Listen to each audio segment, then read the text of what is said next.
adalah Allah yang hidup, di mana Dia sudah membebaskan kita dari belenggu dosa, saudara. Ya, dosa itu luar biasa. Dosa itu membawa kematian.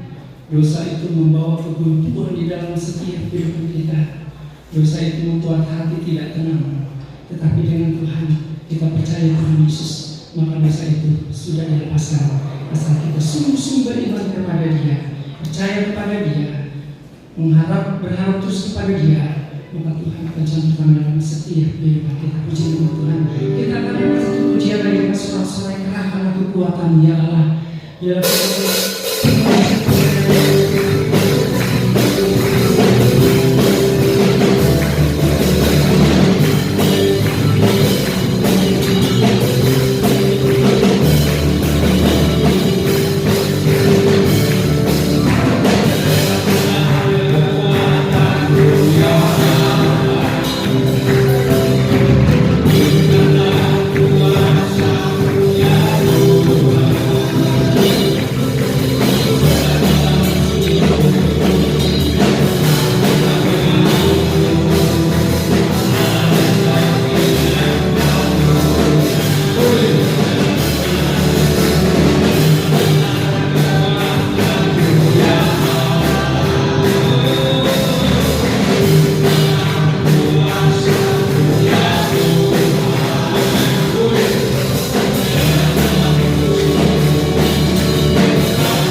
kami sampai saat ini Tuhan, bukan oleh sebuah kebaikan kami Tuhan, ini adalah semata-mata kasih karunia yang Kau berikan pada kami Tuhan. Terima kasih Tuhan, terima kasih.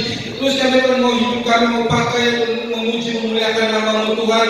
Pakai terus kami Tuhan untuk memuji memuliakan nama-Mu, beribadah kepada-Mu Tuhan. Terima kasih Tuhan, terima kasih Tuhan. Bila pujian kami ya Tuhan mendapatkan Tuhan menjadi dupa yang harum di hadirat-Mu Tuhan, menjadi persembahan yang kudus bagi-Mu Tuhan. Terima kasih Tuhan, terima kasih. Sebentar hamba melakukan firman-Mu Tuhan, urapi hamba-Mu Tuhan, kuduskan hamba-Mu Tuhan, pakai hamba-Mu Tuhan, beri hamba-Mu hikmat yang daripada-Mu Tuhan. Apa yang ingin Kau sampaikan ya Tuhan, sampaikan lewat hamba-Mu ya Tuhan, agar kami dibentuk, kami diubahkan ya Tuhan, agar hidup kami semakin hari semakin baik ya Tuhan, semakin hari semakin menurut akan perintah-perintah-Mu Tuhan. Terima kasih Tuhan, terima kasih ya Tuhan. Kami tahu ada roh jahat yang tidak senang ya Tuhan jalannya firman-Mu Tuhan. Biarlah kami sehati kami tolak kami paling dalam nama Yesus.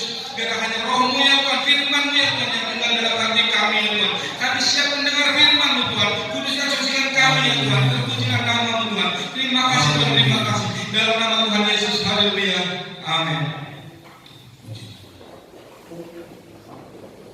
Haleluya, puji Tuhan.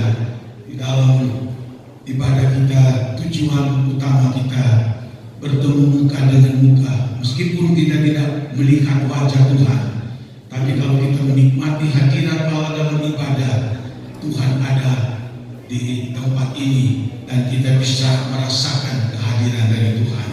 Puji Tuhan. Kita akan melihat firman Allah pada pagi ini di dalam Injil Matius pasal yang ke-15 ayat yang ke-13. Injil Matius pasal 15 ayatnya yang ke-13. Kita hormati pembacaan firman Allah ini. Kita akan baca bersama-sama. 2, 3. Jawab Yesus, setiap tanaman yang tidak ditanam oleh Bapa-Ku yang di surga akan dicabut dengan akar-akarnya. Puji Tuhan. Silakan kita duduk. Saya ulang-ulang kali membaca dan merenungkan ayat ini. Di dalam pasal 15 ini terselip kalimat yang menjadi ucapan dari Tuhan Yesus, yaitu setiap tanaman, katanya, yang tidak ditanam oleh Bapa-Ku yang ada di dalam surga, maka akan dicabut bahkan sampai kepada akar-akarnya.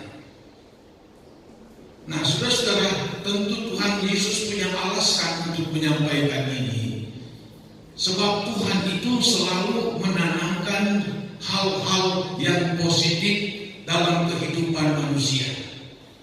Allah itu selalu menanamkan benih-benih yang baik dalam kehidupan manusia, apalagi kita sebagai orang yang sudah percaya kepada Tuhan. Namun iblis akan selalu mencari celah, dan iblis juga meniru cara daripada Allah. Dia ingin untuk menaruh benih, menanam benih kepada manusia di dunia ini, bahkan tidak terkecuali juga kepada orang-orang yang sudah percaya kepada Tuhan. Namun benih-benih yang ditanam oleh iblis ini adalah benih-benih yang tidak baik, benih-benih yang jahat, benih-benih yang merusak, benih-benih yang mencelakakan, benih-benih yang membawa malapetaka, bahkan pun akan diakhiri dengan kebinasaan yang kekal untuk selama-lamanya. Makanya Tuhan Yesus memberitahu bahwa tanaman atau benih yang ditanam oleh Bapa-Ku, maka mereka akan menjadi tanaman yang baik, mereka akan bertumbuh, mereka akan menjadi berbuah-buah. Tetapi yang tidak ditanam oleh Bapa-Ku, apapun itu, kelihatannya hebat, kelihatannya baik sekalipun, tapi Tuhan sudah katakan akan dicabut bahkan sampai kepada akar-akarnya. Nah, saudara-saudara, kalau kita melihat, Allah selalu menanamkan benih-benih yang baik. Tapi tadi saya katakan iblis juga selalu berusaha untuk menaruh atau menanam benih yang tidak baik. Untuk jelasnya, kalau kita lihat di dalam Injil Matius pasal 13, mulai ayat 24, berkata begini firman Tuhan. Yesus membentangkan suatu perumpamaan lain lagi kepada mereka. Katanya, hal kerajaan surga itu seumpama orang yang menaburkan benih yang baik di dalamnya. Kerajaan Allah itu diumpamakan bahwa ada orang yang menaburkan benih yang baik. Lalu ayat yang ke-25. Tetapi pada waktu semua orang tidur, datanglah musuhnya menaburkan benih lalang itu di antara gandum itu, lalu pergi. Kita lihat perumpamaan ini ditulis sampai di dalam ayat yang ke-30. Allah menabur benih-benih yang baik untuk kebaikan kita. Bahkan bukan cuma kebaikan keberuntungan kita, tetapi juga akan menuju kepada kekekalan. Tetapi iblis itu berusaha mencari celah. Makanya Efesus 4 berkata, jangan memberikan kesempatan kepada iblis. Jangan engkau memberi celah kepada iblis. Nah, kapan iblis melihat celah yang ada pada kita, terlebih orang Kristen? Yaitu pada waktu orang itu tidur. Kalimat tidur di sini bukan berarti tidur di rumah sampai terlelap tidur, bukan. Tapi yang dimaksudkan di sini adalah orang Kristen yang tidur rohani. Ya, orang Kristen yang tidur rohani. Pada waktu iblis melihat seorang Kristen itu, dia lagi tidur rohani. Inilah kesempatan bagi iblis untuk datang, untuk menaruh benih-benih lalang, benih-benih yang tidak baik di dalam kehidupan, bahkan kepada orang Kristen itu. Makanya di dalam Alkitab, Ibrani 10 ayat 25 berkata, janganlah engkau meninggalkan ibadahmu kepada Allah, seperti ada kebanyakan orang yang melakukan itu. Sebab ingat, hari tentang kedatangan Tuhan sudah sangat dekat. Banyak sekali ayat yang mengingatkan kita di dalam Alkitab untuk kita terus dan terus beribadah kepada Tuhan. Beribadah itu ada besar sekali keuntungan. Alkitab juga mengatakan beribadah kepada Allah ada janji yang sekarang, bahkan janji yang akan datang. Alkitab juga berkata, kalau kamu beribadah kepada Allah, aku akan memberkati rotimu dan airmu dan segala penyakit dilalukan. Ada begitu banyak sekali ayat dalam Alkitab mendorong kita umat-umat Tuhan terus beribadah, terus beribadah. Apa sebab? Tuhan tahu pada waktu orang itu sudah tidak beribadah, tidak mengindahkan ibadah kepada Tuhan, maka apa yang terjadi? Seperti orang itu, kalau dia tidak suka makan-makan, maka dia akan sakit. Dia tidak minum. Cobalah 1 minggu saja orang tidak mau makan, tidak mau minum, biar dia orang sehat, pasti dia akan lemah dan bisa jatuh sakit. Begitu juga kita sebagai orang yang percaya kepada Tuhan. Kalau kita tidak mengisi jiwa roh kita dengan makanan-makanan rohani, maka ini besar kemungkinan maka kita menjadi lemah rohani. Nah, kalau sudah lemah rohani, menjadi sakit rohani. Lalu kalau sudah sakit rohani, akan menjadi tidur rohani. Nah, kalau sudah tidur rohani, iblis akan datang. Dia akan menaburkan benih-benih lalang. Dia akan menaburkan benih-benih yang jahat di dalam kehidupan, termasuk kita sebagai orang Kristen. Saya ulangi, Alkitab berulang-ulang kali menyebutkan jangan lalaikan ibadah itu. Sebab mendapatkan keuntungan, mendapatkan laba yang begitu besar. Itu berarti kita tidak memberikan celah sedikit pun kepada iblis. Karena apa? Selalu jiwa roh kita diisi makanan-makanan rohani. Kita datang memuji Dia, menyembah Tuhan dalam roh dan kebenaran. Kita datang mendengarkan firman-firman Tuhan yang memberikan kekuatan, memberikan penghiburan dalam kehidupan saya dan saudara. Oh, kita pulang dengan rasa sukacita, ada kekuatan baru, meskipun kita tidak luput dari masalah-masalah dalam kehidupan ini. Iblis akan menanam benih-benih, bisa saja benih-benih untuk tidak percaya akan firman Tuhan. Benih-benih firman Allah, dan itu tidak melakukan firman Allah itu. Iblis akan menaruh benih kebimbangan dalam kehidupan orang. Dia menaruh benih keraguan dalam setiap orang, termasuk kita. Sebab Alkitab sudah beritahu dalam kitab Yakobus, jikalau saja orang Kristen sudah ada keraguan di dalam kehidupannya, sudah ada kebimbangan di dalam kehidupannya, apapun yang dia minta tidak akan mendapat jawaban. Itu firman Allah dalam kitab Yakobus. Jangan bimbang kalau kamu meminta sesuatu kepada Tuhan, maka kamu akan mendapatkan. Tapi kalau orang menjadi bimbang, dikatakan jangan harapkan apa yang kita minta, kita doakan itu akan dikabulkan Tuhan. Sebab Tuhan tidak suka dengan orang ragu. Tuhan tidak suka dengan orang bimbang. Kenapa orang bisa ragu dan bimbang? Karena dia itu tidur rohani. Dia termakan oleh rayuan iblis. Waktu dia tidur rohani, iblis datang memasukkan benih-benih jahat dalam kehidupannya. Dia 1 bulan 2 kali tidak hadir. Wah, itu sudah repot secara rohani. 1 bulan contoh misalnya, itu jangan dianggap enteng. Itu masalah. Jiwa dan roh ini membutuhkan hubungan yang intim dengan Tuhan. Bukan saja setiap minggu sekali, setiap hari. Tuhan inginkan kita memiliki hubungan yang baik. Tuhan inginkan kita setiap hari menikmati kasih sayang, kemurahan, kebaikan daripada Allah. Sebab Allah ingin sekali terus-menerus memiliki keindahan hubungan yang baik antara saya dan saudara dengan Tuhan. Dan kita akan lihat kemurahan demi kemurahan Allah, kebaikan demi kebaikan Allah akan terus diberikan dalam kehidupan kita.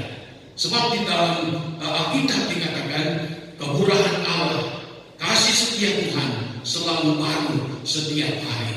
Dia berikan, sediakan untuk saya dan saudara-saudara.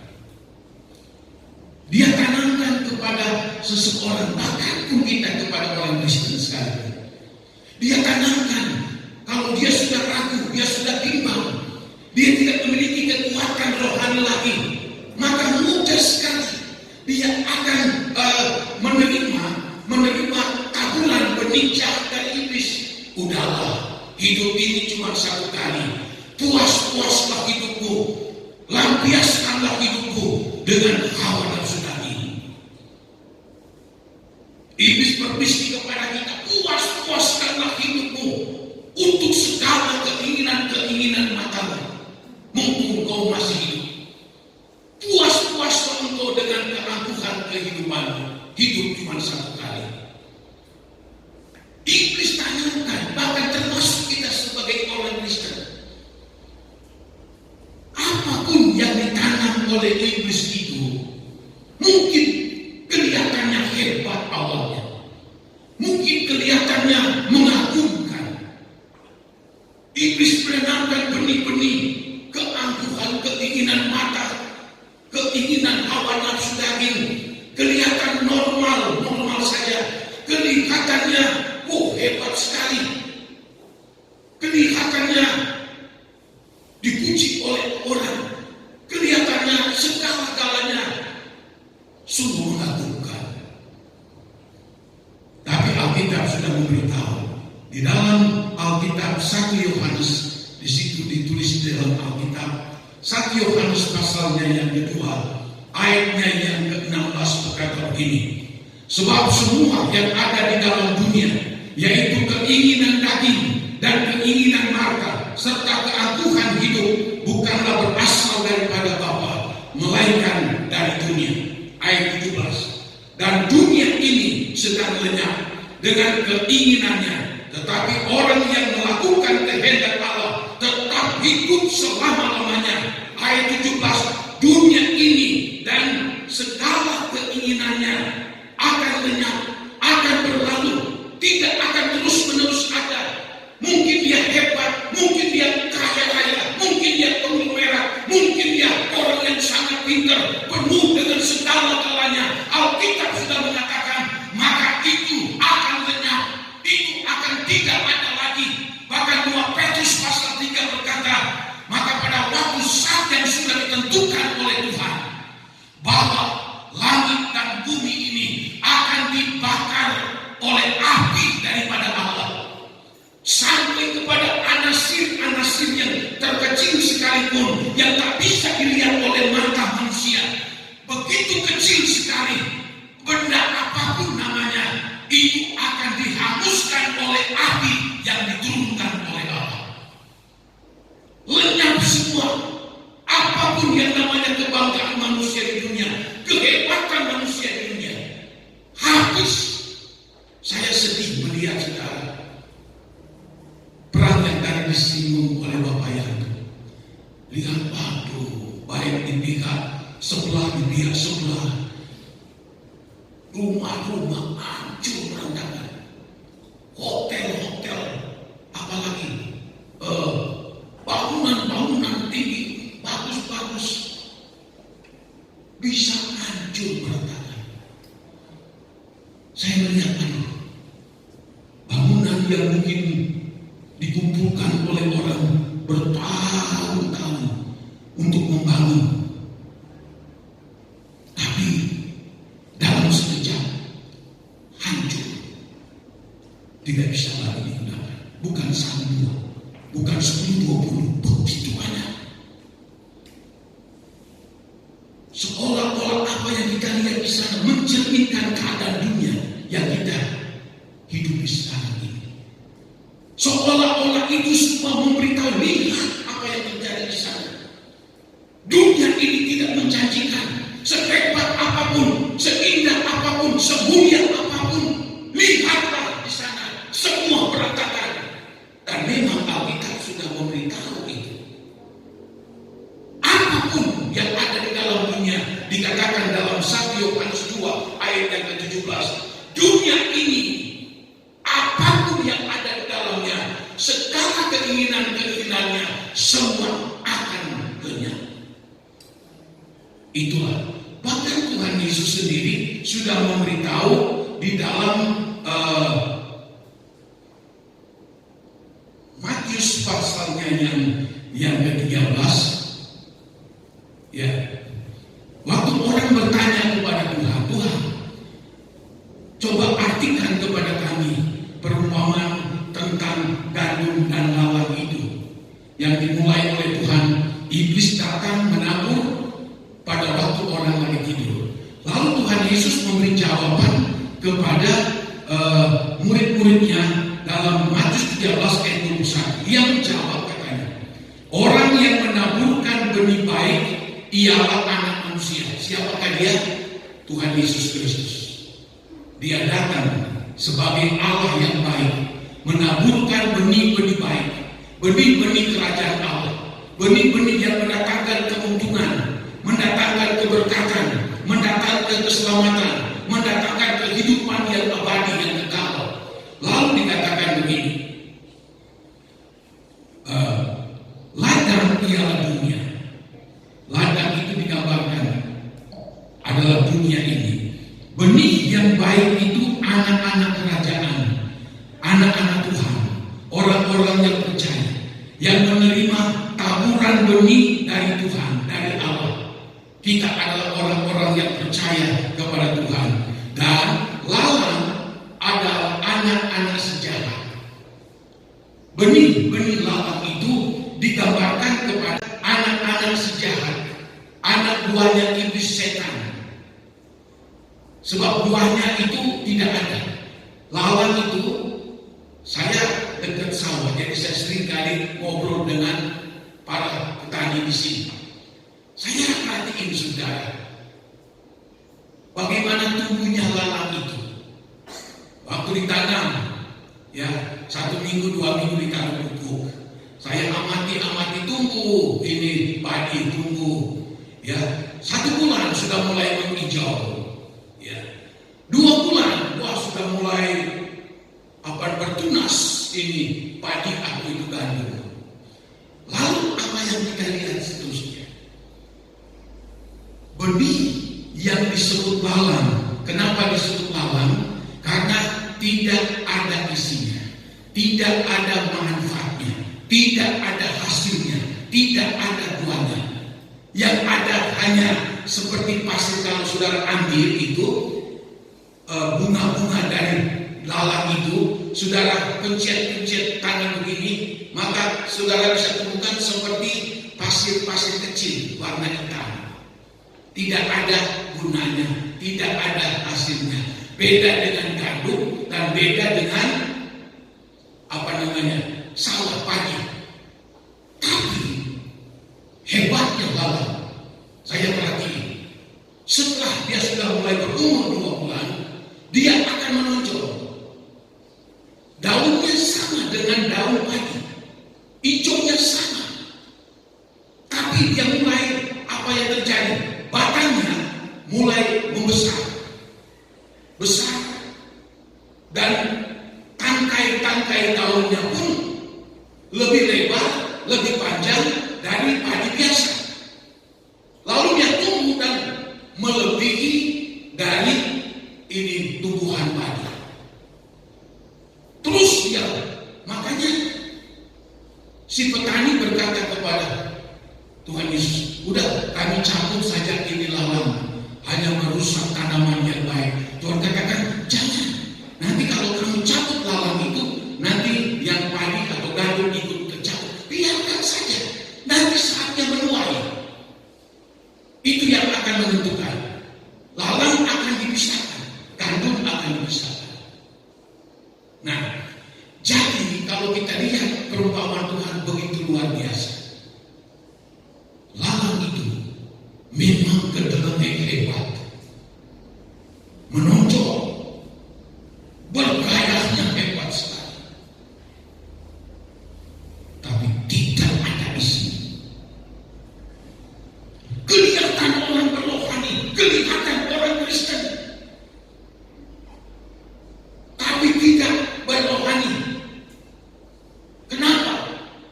Tuhan Yesus katakan pada waktu dia tidur rohani, maka iblis menaruh benih lalang, lalu tumbuhlah lalang itu. Memang pertumbuhannya sama, makanya sulit untuk membedakan antara orang Kristen yang sungguh-sungguh dan yang tidak belum. Sulit untuk membedakan. Kami pun sebagai hamba Tuhan sulit juga membedakan. Tapi yang nanti akan membedakannya pada waktu musim menuai, baru kelihatan. Si lalang yang hebat, tangkainya besar, daunnya lebar, tingginya menonjol sekali. Mungkin tumbuhan gandum atau mungkin tumbuhan padi yang ada di sekitar itu bisa ngomong, hebat temennya, uripe, subur banget. Dia lebih tinggi dari kita, dia lebih besar dari kita, dia lebih tinggi dari kita. Kalau saja lalang ini tumbuhan padi bisa ngomong, mereka mungkin iri, mereka mungkin berkata, merasakan kita itu pada baik belum lalang. Memang kalau bicara soal lalang, itu pengennya itu suka dipuji, suka diagungkan, pengen diangkat-angkat, pengennya dilihat hebat, pengennya dilihat itu mengagumkan dan sebagainya. Tetapi pada waktu musim menuai,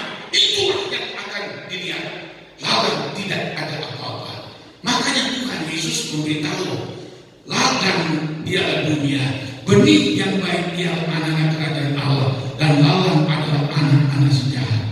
Musuh yang menaburkan benih lalang ialah iblis. Waktu menuai ialah akhir zaman, dan para penuai itu malaikat. Maka seperti lalang itu dikumpulkan dan dibakar dalam api, demikian juga pada akhir zaman lalang dikumpulkan. Mau dibawa kemana? Begitu hebatnya, begitu semangatnya. Dia lebih hebat dari tumbal padi yang lain, gandum yang lain. Dia dituai. Lalu Alkitab mengatakan dikumpulkan dan dibakar dalam api. Demikian juga pada akhir zaman. Anak manusia akan menyuruh malaikat-malaikatnya, dan mereka akan mengumpulkan segala sesuatu yang menyesatkan dan semua orang yang melakukan kejahatan dari dalam kerajaannya. Semuanya akan dicampakkan ke dalam dapur api. Di sanalah akan terdapat ratapan dan keretakan gigi. Apa yang tidak ditanam oleh Bapa di surga akan dicabut, bahkan dibakar dengan api. Jangan kita tertipu, saudara. Iblis berusaha pada akhir zaman ini dengan segala masalah yang muncul, kesukaran, penderitaan, dan lain sebagainya. Disitulah kesempatan dari iblis. Bagaimana caranya dia melihat celah kepada kita, anak-anak Tuhan, kerajaan Allah, supaya akan menaruh benih lawan pada waktu kita tidur secara rohani. Makanya di dalam 1 Tesalonika 5 di situ disebutkan orang yang tidur pada waktu malam, orang yang mabuk pada waktu malam. Tetapi ayat berikutnya berkata, kamu jangan seperti mereka, jangan kamu tidur seperti mereka, jangan kamu mabuk seperti mereka. Bangunlah kamu, sebab kedatangan Tuhan sudah diambang pintu. Sebab Tuhan menyediakan kamu bukan untuk dibinasakan, tapi Tuhan menyediakan kamu untuk hidup kekal bersama-sama dengan Tuhan. Sehebat apapun gambaran dunia ini tentang lawan, pencapaian yang dicapai oleh manusia, sehebat apapun, dan meskipun tersembunyi seperti apa sekalipun, semua itu dikategorikan sebagai lawan. Dikategorikan lawan. Tidak ada yang untung. Yang menuai adalah malaikat-malaikat daripada Allah. Sehingga disebutkan dalam ayat ini, anak manusia menyuruh, Tuhan akan menyuruh malaikat-malaikatnya, dan mereka akan mengumpulkan segala atau semua sesuatu yang menyesatkan dan semua yang melakukan kejahatan dari kerajaannya. Dikumpulkan. Lalu semuanya akan dicampakkan ke dalam dapur api. Dikatakan di sana akan terdapat ratapan dan keretakan. Jadi dapur api itu bukan cuma sekedar panas, tetapi juga dibarengi dengan siksaan. Orang tidak tahan sampai dia giginya gemeretak, menahan siksaan, menahan sakit yang begitu luar biasa. Dikatakan terdapat ratapan atau tangisan dan juga dengan keretakan gigi. Tapi orang kalau sudah melewati sakit, ya mati.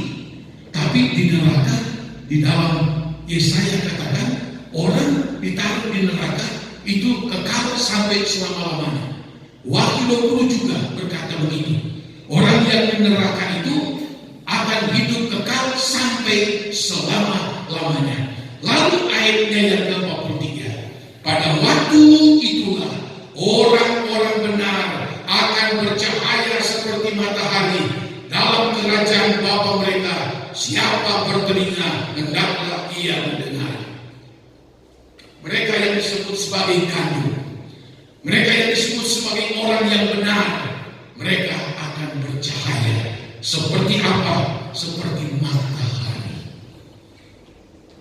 Luar biasa, saudara-saudara. Siapakah kita sampai kita memiliki suatu kehidupan seperti cahayanya matahari? Itu gambaran yang diberikan oleh Tuhan bagi orang-orang benar. Karena kita orang benar sudah membayar harga mendapatkan kebenaran. Tidak sia-sia. Dikatakan kita akan bercahaya seperti cahaya matahari. Bukan hangus, tapi bisa gambaran kemuliaan dan keindahan, kesenangan bersama-sama dengan Tuhan. Dari itu kita lihat lawan semuanya, kehebatannya, semua berakhir di akhir. Semua akan berakhir dalam kebinasaan. Mungkin awalnya kelihatan hebat, mungkin awalnya kelihatan beruntung, kelihatannya mengagumkan, tapi ujung-ujungnya hangus, tidak ada apa-apa, seperti lawan. Sebab Tuhan tahu yang menaburkan lawan bukan Tuhan. Yang menaburkan lawan itu adalah iblis. Dan apapun yang ditaburkan oleh iblis, semegah apapun, sehebat apapun, itu semua akan jatuh sampai kepada akar-akarnya. Ini harus kita mengerti. Jangan kita diinap-inapkan oleh dunia ini, mengejar segala apa yang keinginan mata keangkuhan hidup dan segala keinginan mata itu akan menjerumuskan kita sehingga kita menyesal. Ya, kenapa saya begini? Nah, lalu kita lihat di dalam Alkitab apa yang ditanam oleh Allah Bapa di surga. Ini perlu untuk kita tahu, sebab Alkitab sudah menulis itu di dalam kitab Mazmur pasalnya yang ke-92. Firman Allah berkata demikian. Mazmur 92 mulai ayat 13 berkata begini. Orang benar akan bertunas seperti pohon korma, akan tumbuh subur seperti pohon aras di Libanon. 14. Mereka yang ditanam di bait Tuhan akan bertunas di pelataran Allah kita. Pada masa tua pun mereka masih berbuah, menjadi kebun dan segar, untuk memberitakan bahwa Tuhan itu benar, bahwa Ia gunung batuku dan tidak ada kecurangan padanya. Ini orang benar. Dikatakan mereka akan bertunas seperti pohon korma dan tumbuh subur seperti pohon aras di Libanon. Lalu mereka yang ditanam di bait Tuhan, dalam terjemahan lain, mereka yang tertanam di dalam rumah Allah. Saya ulangi, mereka yang tertanam, bukan ditanam, tertanam di dalam rumah Allah, dalam rumah Tuhan. Di rumah Allah, mereka ditanam di situ. Karena itu adalah rumah Allah. Rumah Allah adalah simbol keberkatan. Rumah Allah adalah simbol daripada keselamatan. Rumah Allah itu adalah sumber-sumber berkat dari Allah dicurahkan melalui rumah Allah itu. Nah, rumah Allah ini, orang yang tertanam di dalam rumah Allah. Jadi dia sudah tertanam, lalu dia akan mendapatkan siraman air, dia akan mendapatkan makanan-makanan rohani yang ada di situ, lalu dia bertumbuh, dia terus bertumbuh dari kecil barangkali bertumbuh, lalu akan menghasilkan buah. Masalahnya banyak orang Kristen tidak betah mau ditanam dan mau tertanam. Ini sulit saudara. Zaman sekarang ada yang disebut hak asasi, kemauan diri sendiri tidak bisa dialami. Ada hukum yang menaungi. Oh, saya suka begini, siapa yang larang? Iya. Di Jakarta ini seringkali terjadi. Hari Minggu ini kebaktian di A, minggu besok kebaktian di B, minggu lusa dia kebaktian di tempat lain lagi, minggu seterusnya lagi dia pindah lagi. Ditanya, siapa gembalamu? Gembalaku Tuhan Yesus, katanya. Di mana mereka itu lihat yang lagi tren, yang lagi bagus? Disitulah mereka datang. Waktu mereka datang sebulan, 2 bulan, 3 bulan, pada baik, pergi lagi. Barangkali di situ yang lebih hebat, lebih keren lagi, pindah lagi. Terus menerus, pindah dan pindah. Tanaman itu kalau ditanam 1 bulan, lalu dicabut, ditanam lagi di tempat lain, ribet. Tumbuh tidak? Belum 2-3 bulan, cabut lagi, pindah lagi di tempat lain. 1 tahun mungkin bisa 4-5 kali pindah di tempat lain. Mana mungkin tanaman itu akan bertumbuh, mana mungkin pohon itu akan bertumbuh. Yang ada adalah mati, atau kalaupun ada kerdil, akarnya belum merambat, akarnya belum mencium air, dicabut lagi. Kapan dia bisa bertumbuh? Ini penting saya katakan,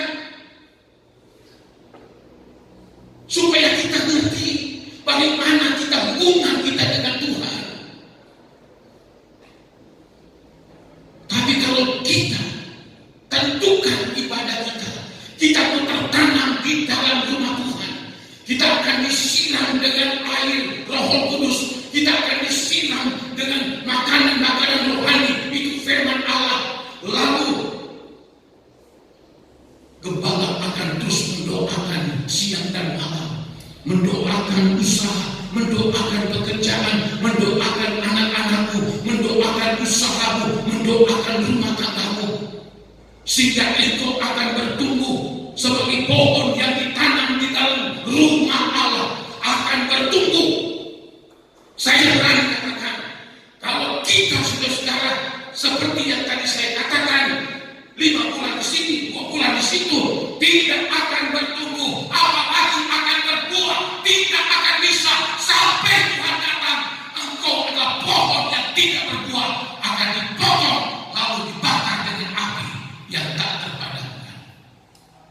Saya sangat bersyukur jemaat di sini, sejak dari mulai merintis saya, hampir 40 tahun tetap ada sampai di sini. Puji Tuhan, masih ada.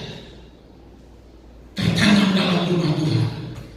Keluarga Yohanes, keluarga John, Jenny, keluarga Ibu Sugiyono, keluarga Meli, keluarga Yanto Ayu, Siame, yang masih sekolah minggu dulu, terus hidup. Kenapa? Tertanam dalam rumah Tuhan.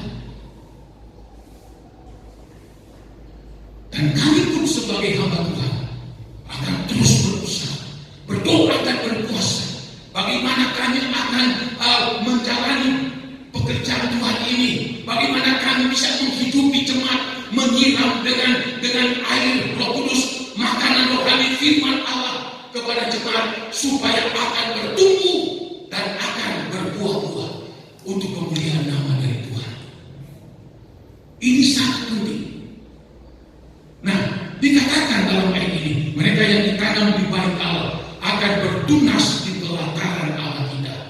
Bertunas atau bertambah atau berkembang. Orang yang setia kepada Tuhan, dia akan bertunas, dia akan bertambah. Dari 1 bisa jadi 2. Ya, pribadi yang satu orang dia menikah, lalu istrinya ikut juga dia kena Tuhan, lalu punya anak bertunas itu namanya.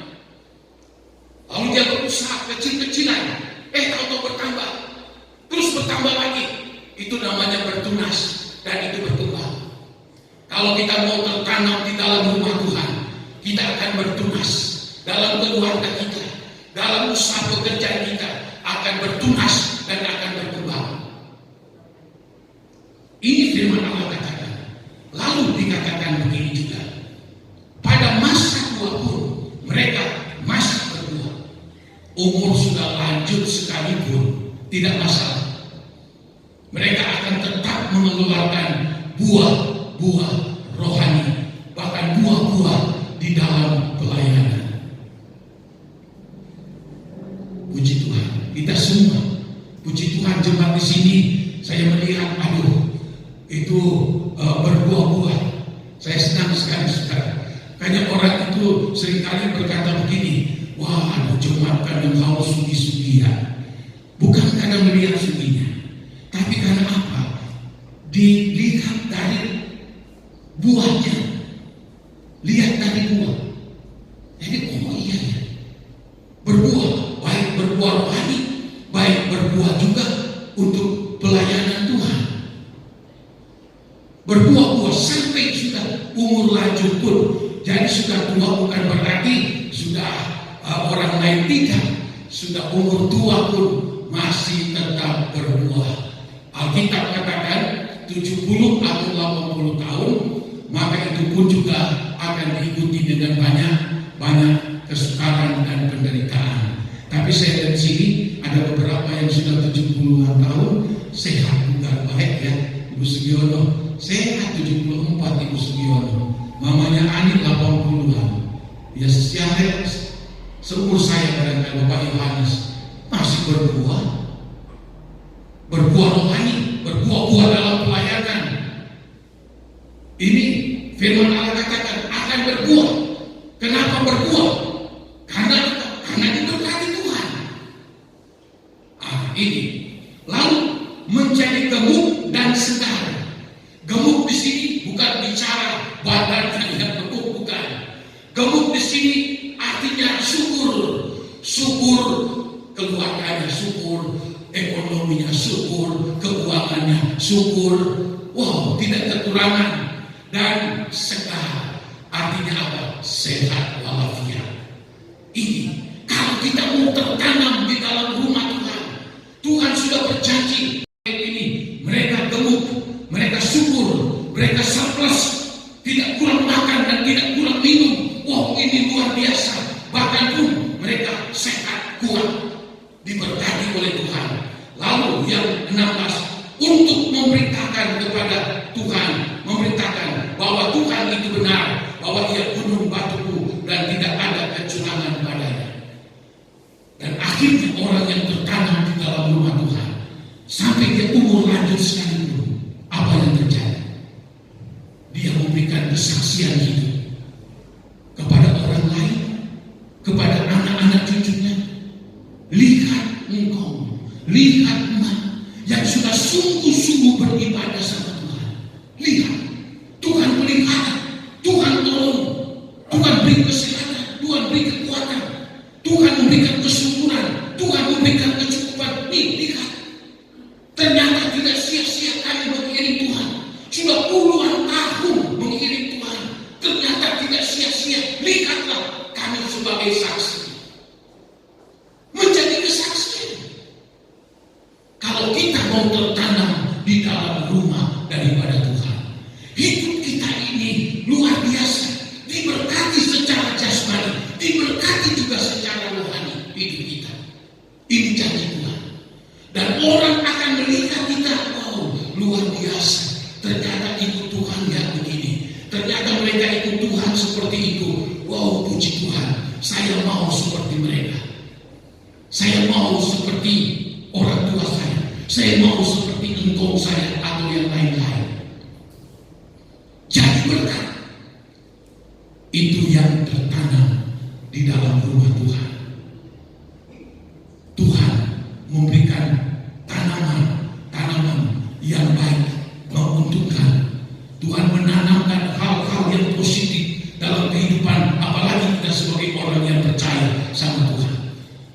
tidak menanamkan benih yang jahat. Allah tidak menanamkan benih-benih yang negatif. Allah selalu menanamkan benih-benih yang positif. Allah menanamkan hal-hal yang baik dalam kehidupan kita. Supaya apa? Supaya kita benar menikmati kebaikan Allah. Supaya kita menikmati akan berkat Allah. Supaya kita menikmati pertolongan Allah. Supaya kita benar menikmati hidup bersama dengan Tuhan. Supaya kita menikmati hidup yang kekal bersama-sama dengan Tuhan. Itulah sebabnya Tuhan Yesus yang beritahu, tanaman yang tidak ditanam oleh Bapakku akan dicabut dan sampai ke akar-akarnya. Bahkan di dalam ayat lain disebutkan mereka akan dibuang ke dalam api lalu dibakar. Kita pilih yang mana? Iblis tidak tinggal diam. Dia selalu mencari cara. Dia selalu melihat celah yang ada pada kita. Pada waktu kita tidur rohani, dia datang menabur benih-benih lalat, benih-benih yang jahat di dalam kehidupan kita. Apakah antisipasi kita? Jangan tidur. Jangan tidur rohani. Tetap kita bangun rohani kita.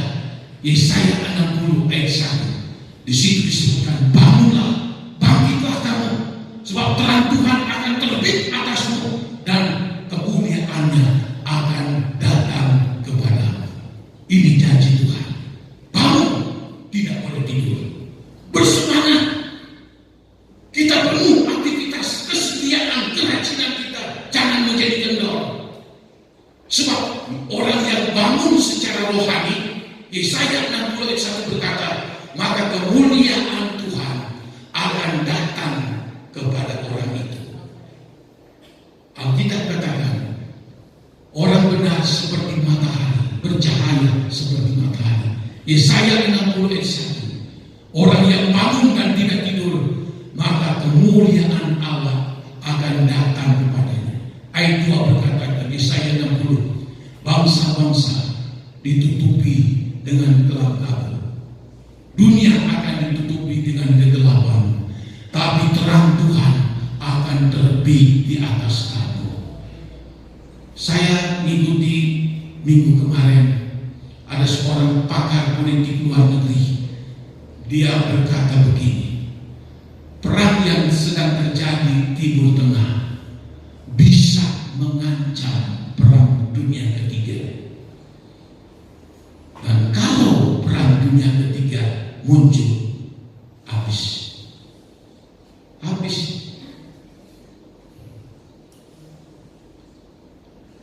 Akan terjadi perang besar-besaran. Bukan lagi pakai senjata biasa, pakai nuklir. Cina punya nuklir, India juga sudah. Apalagi Iran punya, Israel punya, Prancis punya, Amerika punya. Ini kalau terjadi perang nuklir yang kita lihat di televisi di Timur Tengah, itu masih ada bisa berdiri, masih ada orang yang bisa kelihatan. Tapi kalau perang nuklir terjadi, genaplah firman Allah nubuatan dalam kitab Yesaya, bumi akan rusak, hancur berantakan, dan orang-orang akan mati seperti lalat. Seorang pakar mengatakan, kalau saja ini salah dalam mengatur, bisa muncul perang dunia ketiga. Nah, saudara, kita ada di dunia ini. Apa yang harus kita lakukan? Kita kerjakan. Memang kita sudah katakan, bumi ditutupi dengan kegelapan, dunia akan ditutupi dengan gelap kabut. Tapi jangan takut, kemuliaan Tuhan akan terbit atasmu. Kemuliaan Allah akan datang. Bangun, bangkit, sebab terang Tuhan terbit di atas kamu. Andai kata terjadi perang nuklir, kalau kita ditakdirkan akan mati, puji Tuhan, kematian hanya pindah tempat. Saya baca waktu Perang Dunia Kedua dijatuhkan bom atom di Hiroshima dan Nagasaki, itu ada sekitar radius berapa puluh kilometer persegi di tengah jatuhnya bom. Orang jatuh meleleh, matanya pun meleleh hancur. Lalu radiasinya menyebar begitu banyak. Orang yang hamil melahirkan anak yang tidak normal, akan kedapatan sakit penyakit. Wow, begitu banyak sekali sakit penyakit. Bom atom di Hiroshima Nagasaki itu kecil dibandingkan dengan nuklir yang sekarang.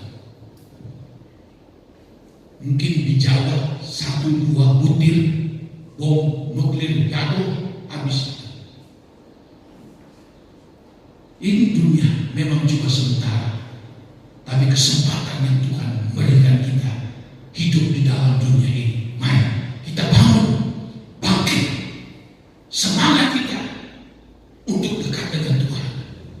Sebab terang Tuhan akan terbit atasmu dan kemuliaan Allah akan datang ke atasmu. Dan kalau seperti itu, kita tidak beri kesempatan kepada iblis untuk menabur lawan-lawan yang jahat dalam kehidupan kita. Kita menjadi anak-anak Tuhan yang semangat, bersungguh-sungguh dekat dengan Tuhan, sehingga tidak ada waktu, tidak memberikan kesempatan kepada iblis. Sekali lagi, firman Allah katakan, yang tidak ditanam oleh Bapakku, maka akan dicabut dan sampai ke akar-akarnya. Jadi jangan terbius oleh godaan iblis. Jangan sampai kita tidur rohani, lalu kita tanpa sadar iblis mencari celah. Dia tanamkan benih lawan dalam diri kita. Kelihatannya tidak apa-apa, bertumbuhnya sama dengan gandum, sama dengan padi, malah lebih hebat, malah lebih menonjol, lebih tinggi. Tapi ujung-ujungnya tidak ada apa-apa. Tuhan katakan, lawan itu malaikat ikat, buang ke dalam dapur api yang menyala-nyala. Tapi orang yang benar akan bercahaya seperti matahari. Amin. Haleluya. Kita berdiri sama-sama, kita masuk dalam doa.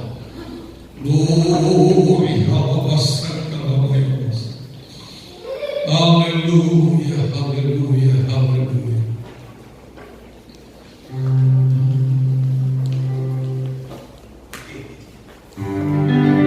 El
kasih. Kami boleh merasa dihiburkan dan dikuatkan oleh karena firman-Nya. Kami mengucap syukur Tuhan.